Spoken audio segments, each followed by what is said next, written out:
वो तो extra ordinary तो शुरू से था पढ़ते समय। वो शुरू में तो 3 क्लास तो वो ये न्यूटन पब्लिक स्कूल है कोसली रोड के ऊपर, फिर 5वीं तक उसने विवेकानंद आर्य नगर में है उससे की थी। उसके बाद में लॉरेंस में चला गया था। लॉरेंस से +2 करने के बाद में उसने 6 महीना कोचिंग ली नारायणा जो IIT के पास है वहाँ उसकी रैंकिंग उस टाइम बहुत ठीक थी, 600-700 के बीच में थी मेरी समझ में तो। और उसके बाद में एडमिशन हो गया तो वो कहने लगा कि फर्स्ट जो चॉइस है मैं उस IIT के अंदर जाऊंगा। फिर मैं अभी देख ले, मैं तो ये कह रहा था मैं अभी दिल्ली उल्ली ले ले हम भी मिलाएंगे। नहीं बोले ना बम्बे जाऊंगा मैं। बम्बे चला गया, IIT कर ली। IIT के बाद में कैंपस के अंदर उसके आते थे वो ये कंपनियां आती थी जॉब के लिए, तो उसने मुझे कहा कि भाई वो कंपनी वाले आते हैं और कैंपस से ही ले जाते हैं, क्या करूं। तो मैं उसको कहने लगा, मैं कहा भाई ये कंपनी वाले तो बक्कल फोड़ते हैं, 2 लाख का काम करेगा जब 1 लाख रुपए देंगे और पढ़ ले। फिर उसने मास्टर ऑफ डिजाइनिंग करी। उस दौरान फोटोग्राफी का भी उसने काफ़ी चाव था, साथ साथ फोटोग्राफी का भी उसने मामला जोड़ा, वो भी उसकी अच्छी प्रोग्रेस मिली। और उसके बाद में उसने 6 महीना के लगभग दिल्ली एक कंपनी के अंदर सर्विस भी करी।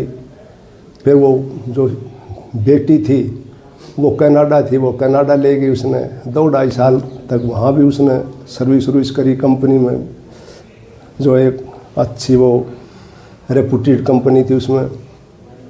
उसके बाद में कहने लगा भाई मैं तो नौकरी नहीं करूँगा और मैं इंडिया आऊँगा। तो मैंने यस कर दी, आ गया। आने के बाद में वह उसने फिर अपना दिल्ली चला गया। दिल्ली 3 महीने तक रहा। गर्मी का मौसम था, गर्मी लग गई। उसके बाद में मैंने उसको टेलीफोन में वो मैसेज कराया व्हाट्सएप पर, मैं धन दौलत और साम्राज्य तो फिर मिल जाते हैं परंतु जिंदगी चली गई। तो ये किया है उसने यहीं से, एंकरिंग का भी कोर्स यहीं की भोपाल ही से किया था उसने। झांसी में कक्षा 5वीं 6वीं तक की शिक्षा हो पाई थी और यहाँ आके शिफ्ट हो गया, बाकी सारा यहीं रहा उसका।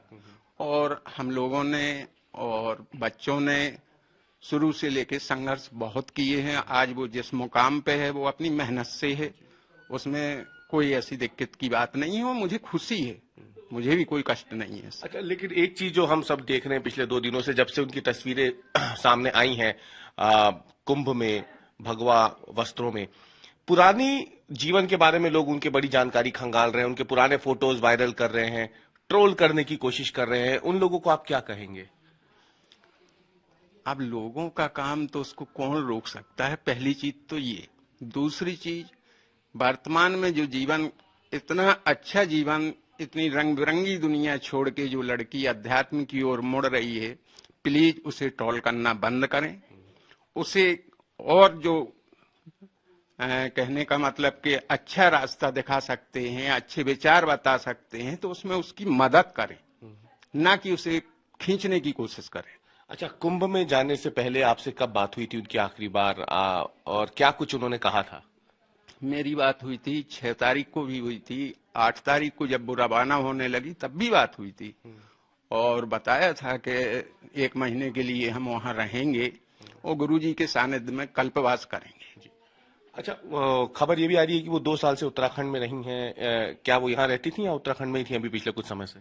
नहीं, करीब 2 साल से वो उत्तराखंड के ऋषिकेश में रह रही हैं। वहीं उन्होंने हरिद्वार में शंकराचार्य जी के सानिध्य में रह के गुरु दीक्षा भी ली है। अभी दीपावली पे भी आई थी, पूजा पाठ की। ये मंदिर भी उन्हीं ने अभी बनवाया था। वहीं अपनी बेटी की सबसे अच्छी दोस्त भी होती है, तो आपसे तो बहुत चीजें साझा की होगी उन्होंने? बिल्कुल की थी, बिल्कुल की थी। ये प्रयागराज का दीक्षा का, तो उसका जब दीक्षा ली थी तब भी मुझे मालूम था कि दीक्षा ले चुके हैं, किस गुरु से ली थी, कहाँ थी, सारा कुछ मालूम था।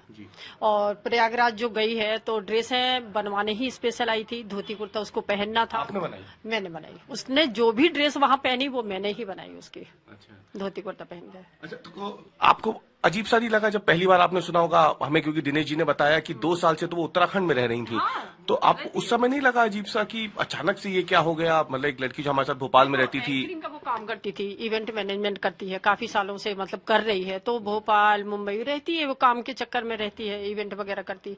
अभी वो कुछ दिन से बोल रही थी कि हरिद्वार में है, मतलब गुरुजी से गुरु दीक्षा ली, मेडिटेशन करना, योगा करना, ये उसका शौक था, अभी काम करना था उसी की तरह। केदारनाथ जाना, भगवान महादेव की पूजा करना, सेवा करना, ये सब उसके तरफ रुझान बहुत हो रहे थे। किसको सबसे ज्यादा मानती हैं वो भगवान? भोलेनाथ। दिनेश जी ने भी हमें बताया कि 2004 के कुंभ में वो आए थे, उसके बाद से फिर वो मध्य प्रदेश की होके तभी ये बात बोली थी 2004 में, जब हम पहली बार कुंभ उज्जैन गए थे। क्या उम्र रही होगी? थे 6 में पढ़ती थी उस समय वो, तो तभी उसने बोल दिया था कि मम्मी आने वाले एक कुंभ में एक समय ऐसा देखना कि मैं हाथी की सवारी करूंगी। आज पुलिस वालों ने अंदर नहीं जाने दिया हम लोगों को, मतलब होता ना कि पुलिस वाले बाहर निकाल देते जाने, तब उसने बोल दिया था कि आज अपन को स्नान करने से बाहर कर दिया, एक समय ऐसा आएगा कि कुंभ में ही हम शाही स्नान करेंगे गुरुओं के साथ में। तो उसका मतलब कुंभ से और गुरुओं से भगवान भोलेनाथ का बहुत मतलब वो है। अब ये जब अच्छा, तो नहीं बोलेंगे अब तो कुंभ में वो है। और हमने कल देखा जब अमृत स्नान हो रहा था तो वो भी जा रही थी। आप लोग जाएंगे अभी कुंभ? बिल्कुल जाएंगे, बिल्कुल जाएंगे, मतलब इस महीने के लास्ट तक जाएंगे। अच्छा, और एक सवाल की अभी हमारी अंदर बात भी हुई दिनेश जी से, उन्होंने बताया कि साध्वी नहीं बनी है अभी वो, उन्होंने सिर्फ गुरु दीक्षा ली है। हम तो उनके लिए लड़के भी देख रहे हैं, शादी की बात भी हो रही है। शादी करेंगे भाई, हम ड्रेस इतनी अच्छी अच्छी बनाते, दूसरों की लड़कियों को पहनाते, हम अपनी लड़की को नहीं पहनाएंगे। शादी करेंगे उसकी इस साल नहीं तो अगले साल, जब भगवान भोलेनाथ का आशीर्वाद होगा, उनकी कृपा होगी। तो शादी उनकी पसंद से होगी, आपकी पसंद से होगी?